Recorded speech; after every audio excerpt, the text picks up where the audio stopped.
Hello good morning साथीहरू। आज चाहिँ मेरो छुट्टी हो। रेडी भएर मलसतिर जानको लागि बस कुर्दै बसेँ। अनि म चाहिँ बसबाट ओर्ले साथीहरूलाई भेटेँ। अनि साथीहरू मिलेर हामी जाँदैछु। यो चाहिँ मेरो साथी है त, अनि ऊ पनि मेरो साथी।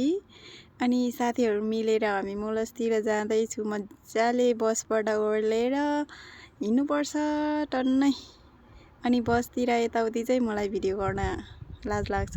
त्यसपछि हामी हिँड्दै थियौँ, मलसतिर जाँदै थियौँ। त्यसपछि ओइ म पनि हिँड्छु, अनि के अरे मेरो पनि भिडियो खिचिदेऊ भनेको। अनि मेरो साथीले भिडियो खिचिदियो। त्यसपछि हामी जाँदै थिएँ, फटाफट जाँदैछु। त्यसपछि हामी मलसमा ट्याक्कै पुगेँ। त्यसपछि मैले भिडियो गरेँ। कति राम्रो फुलहरू हेर्नु न, मलसतिर सुनसान थिएँ। अनि म चाहिँ भिडियो बनाउँदै हिँडेँ। कस्तो राम्रो छ हेर्नु न फुलहरू, वाउ। मलाई क्या मनपर्छ कि फेरि यस्तोहरू। अनि घाम चाहिँ चर्को लागिरहेको थियो है। साथीहरूसँग म चाहिँ लखर हिँडिरहेको थियो मजाले हेर्दै समुद्रतिर घुम्दै आनन्द लिँदै।